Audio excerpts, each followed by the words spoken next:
Hello and welcome to another NGen Math 8 lesson by eMath Instruction. My name is Kirk Weiler and today we'll be doing Unit 8, Lesson 3 on applying the Pythagorean Theorem. So we've seen the Pythagorean Theorem and we've seen its converse in the last two lessons. In today's lesson, all we're going to be doing is using the Pythagorean Theorem to solve either real-world problems or other geometric problems where it's not necessarily obvious how the Pythagorean Theorem helps us. But of course, we'll get some practice in seeing how. Make sure you've got your calculator handy today. Obviously, the Pythagorean Theorem can involve large numbers or messy numbers like irrational numbers if it turns out that we have to take the square root of a non-perfect square. But anyway, let's get right into it and start to apply the Pythagorean Theorem. All right, now the Pythagorean Theorem is one of the most useful formulas in all of math because of how often right angles occur in the real world. Right angles are all over the place. We oftentimes want things to be vertical and horizontal. That doesn't look like a right angle. How about a little bit more like that? You know, we want things to have like this nice perpendicularity. Now the Pythagorean Theorem, as we've seen quite a bit in the last two lessons, just says if you've got a right triangle with the legs of lengths A and B, and the length of its hypotenuse is given by C, then the following equation is always true. A squared plus B squared equals C squared. So let's see how we can use that in a problem like exercise number 1. All right, here we go.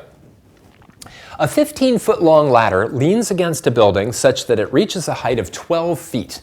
Assuming the building is vertical and the ground horizontal, we want to find out how far from the base of the building the bottom of the ladder lies. Letter A. Draw a right angle on the picture based on the information given.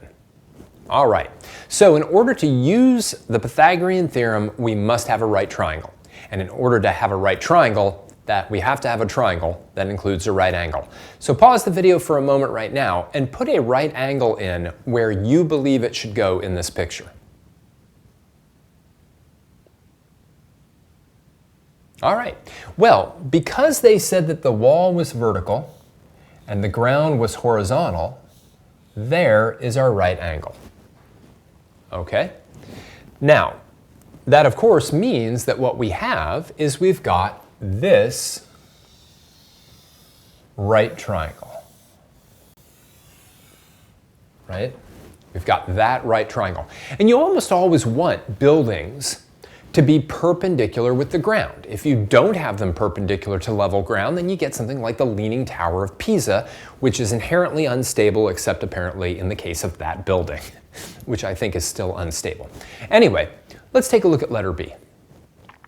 Are we missing the hypotenuse or a leg of the right triangle? So in other words, right, we know this length, 12, we know this length, 15, and we want to find this length. Is the thing that we're missing the hypotenuse of the right triangle or one of the two legs? Pause the video now and write down your answer.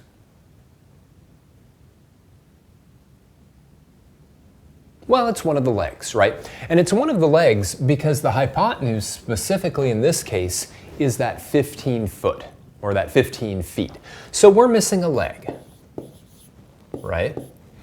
But now, because we have a right triangle, and we know two of the sides of the right triangle, we can find the missing one. In letter C, find the missing side, parentheses, your answer will be a rational number. All right, well, why don't you pause the video now and try to find that missing side. In other words, how far is the base of the ladder from the base of the building? Pause the video now.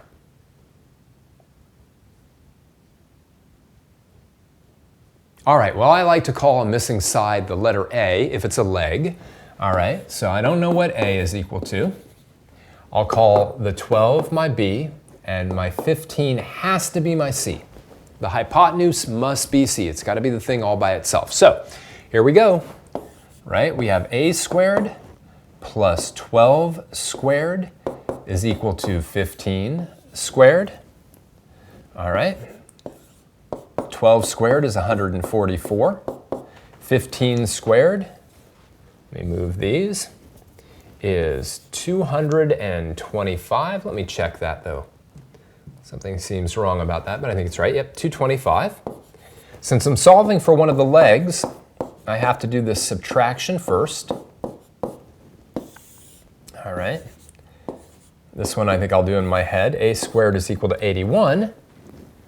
And now A will be the square root of 81, so A will be 9 feet. All right, and that's it. And that is a classic situation of using the Pythagorean theorem. We have something leaning up against two things that are at right angles to each other.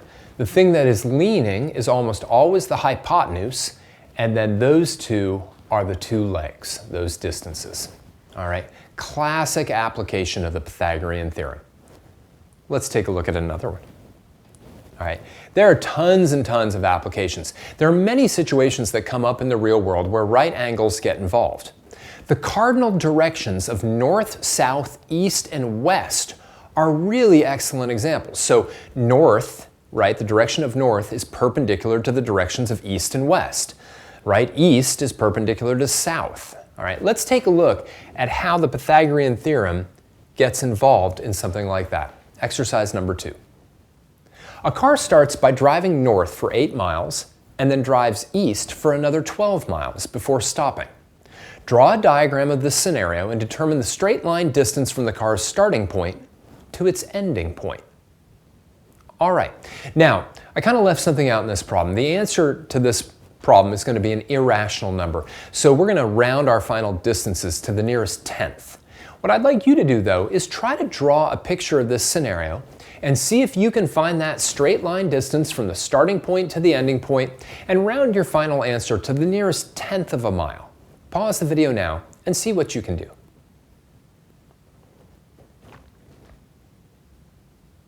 All right, well, let's draw a picture. Okay. Always a good idea even when the problem doesn't tell you to. So I'm going to draw a little dot and I'm going to put S for start. Now I have to go north 8 miles. So it kind of makes sense to draw it that way. All right, and then I need to go east for another 12 miles. All right, hopefully you all know your north, south, east, west, right? So north, south, east, and west. And see, all of these are at right angles to each other. So that's where I end, right? I'll put a little E there. The straight line distance is going to be that distance. Now, the question really should arise in our head now. Now I've got a right triangle, right? What am I missing? What is my straight line distance? Well, in this case, it's our hypotenuse, right? It's our C. So I'm going to label that as C. I'll let my 8 be my A and my 12 be my B. Doesn't really matter that much. So I'll say 8 squared plus 12 squared is equal to C squared. All right, I can do my 8 squared plus 12 squared on the calculator. And that's going to give me C squared is equal to 208. All right, that almost looks like an E, so let me do that. C is now going to be the square root of 208. 208 is not a perfect square, so its square root is an irrational number. Let's see what we get. And we get 14 point, let's say 4 miles. I should have really told you what to round to on that problem to begin with, but I think to the nearest tenth is very, very reasonable, right? And this is a great example. Like anytime you move north-south, then followed up by east-west, then you will have created a right angle. To find the distance between that starting point and ending point, we can then use our Pythagorean theorem. All right, let's take a look at another example. Okay, now sometimes we have to create a right triangle to solve a problem by using past knowledge. Isosceles triangles are a really, really good example where right triangles can come into play. So let's see how that might work in exercise number 3. An isosceles triangle, 2 sides equal, is shown below with legs of 10 inches and a base with a length of 12 inches. We want to find the area of this triangle. Letter A, draw a line from the vertex perpendicular to the base and draw in the right angle. Label this line segment H. Now, before we even do letter A, and let's just do that together, let's just be very clear. I want to find the area of this triangle. And the thing that's hard about that is that the area of any triangle is 1/2 its base times its height. But the 10 inches aren't the height, right? The height is actually what you've been asked to draw in letter A, right? That's our height right there. And we don't know what it is, but we now have a couple right triangles, right? So let's take a look at letter B. Draw a right triangle below that represents half of this isosceles triangle. Label its known dimensions and h. See, that's the beautiful thing, right? These two right triangles, and there's two of them, are identical to each other. So I'm going to draw the one on the right. Now, I have to be, of course, careful, because I would never want to do this. I'd never want to say, oh, that's h, that's 10, and this is 12, right? That's not correct. Specifically, that's not 12, right? That's 6. We learned that earlier this year, much earlier this year, when we looked at isosceles triangles, right? If I draw the height or the altitude in of an isosceles triangle, it bisects or cuts the base in half. So I now have h, 6, and 10. All right, now I've got my right triangle. Let's take a look at letter C. Find the value of h using the Pythagorean Theorem. Okay, let's talk about that a little bit, right? I want you to look at this triangle. Now, I don't have a's, b's, and c's. I have h, 6, and 10, all right? The thing I really want is my h, right? It's the only thing I'm missing. The question is that a leg or is it the hypotenuse, right? Once you've answered that for yourself, and watch out, h stands for height, not hypotenuse, then you should be able to use the Pythagorean theorem to find out how long it is. Pause the video now and see if you can use the Pythagorean theorem to figure out the value of h.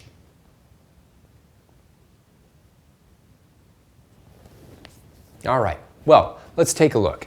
Now, we are missing a leg, right? And that's important, okay? Because that then means our Pythagorean theorem should look a little bit more like this.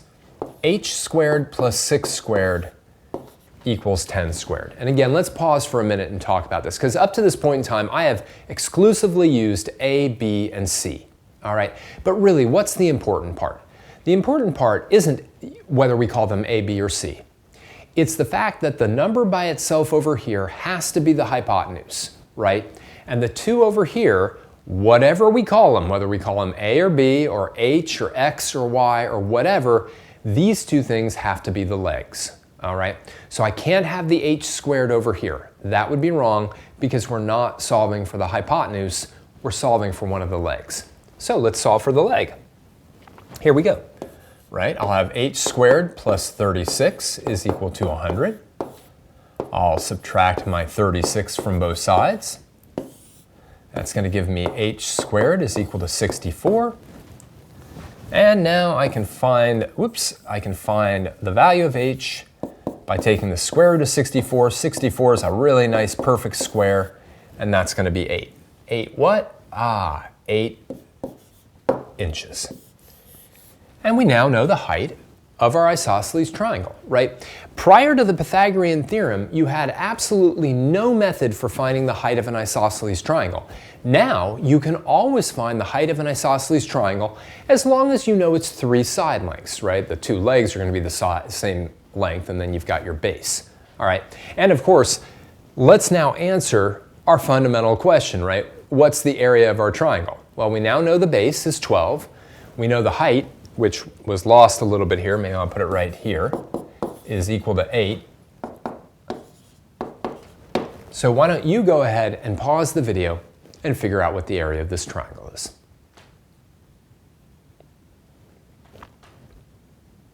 Well, we should certainly feel comfortable with the fact that the area is just 1/2 base times height. So now we're taking us all the way back to like 5th grade math, 1/2 my base times my height.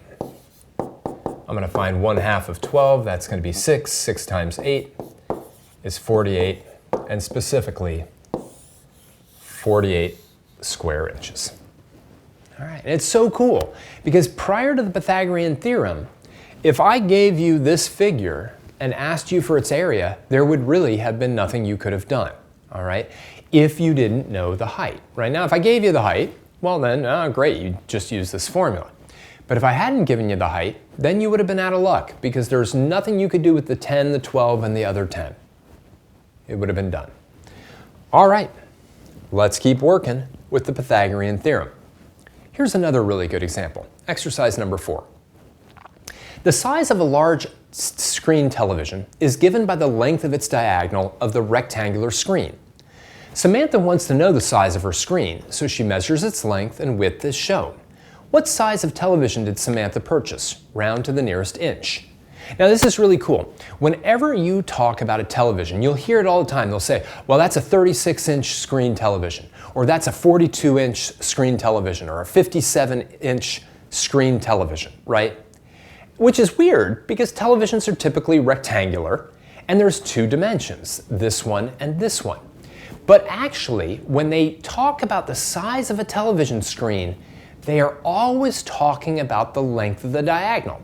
So when somebody says, I've got a 42-inch television screen, what they mean is if they took out a ruler and they measured the length of the diagonal of the screen, it would be 42 inches. So what I'd like you to do right now is figure out how big of a screen Samantha has. Draw that diagonal in and think about how you can use the Pythagorean theorem to find its length.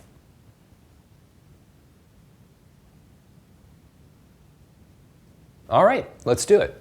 Well, rectangles, like squares, have only right angles, right? And what Samantha needs to find is that length, okay?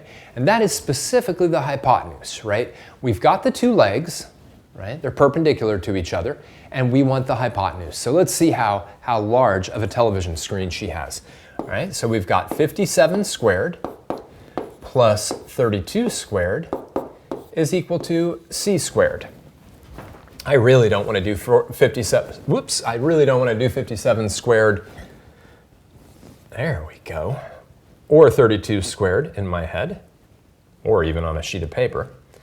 So let's do 57 squared plus 32 squared, that's going to be my c squared. C squared is 4,273. So c will be the square root of 4,273. Let's figure out what that is. Square root 4273. Enter. And rounded to the nearest inch, which they will always do when they're telling you the size of a television screen, is a 65-inch screen. All right, that's it. It's a 65-inch screen. It's actually a bit bigger than that, but they're not going to be like, oh, it's a 65.36-inch screen. No, they're not going to do that. It's a 65-inch screen. All right? Let's keep going. One more problem. All right, now this is kind of classic. We've got a trapezoid here. Let's take a look at it. Exercise number 5. A right trapezoid is shown below with side lengths labeled. Determine the missing side length. All right? So this is kind of cool. We've got this 4-sided trapezoid. All trapezoids are 4-sided, right? And we are missing that side length. And I claim that somehow you can use the Pythagorean theorem to figure out how long it is. Why don't you pause the video now, feel free to draw extra line segments onto this picture, and see if you can figure out how to determine the length of that missing side. Pause the video now.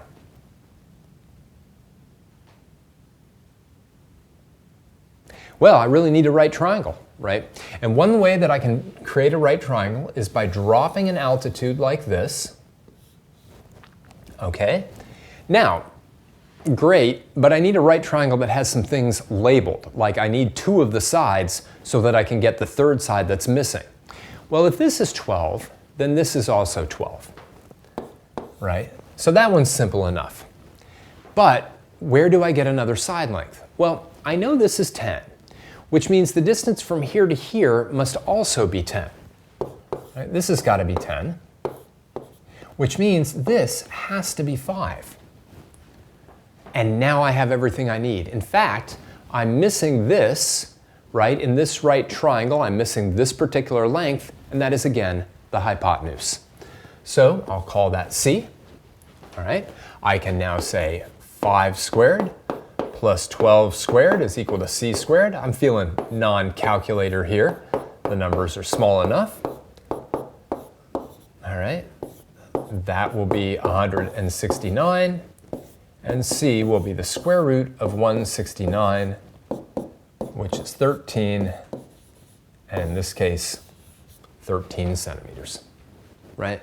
And again, nothing you could have done in previous classes to figure out what the length of that side was. So you could imagine, similar problem, right? All the same amount of information given, and then I ask you, what is the perimeter of this trapezoid? Well, to figure out the perimeter, you have to add up all the side lengths, and so you'd have to figure out what that side length was using the Pythagorean theorem, and then you could add them all together, 10 plus 12 plus 15 plus 13, okay? So, the Pythagorean theorem is one of the absolute most useful of all theorems or formulas in math because of how present right angles are in geometry and in the real world kind of as a whole. All right.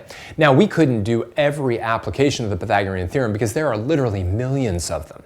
You'll get more work with applications on the Pythagorean theorem on tonight's homework, and in the next lesson we'll also look at a very specialized application of the Pythagorean theorem. For now, I just want to thank you for joining me for another NGen Math 8 lesson by eMath Instruction. My name is Kirk Weiler, and until next time, keep thinking and keep solving problems.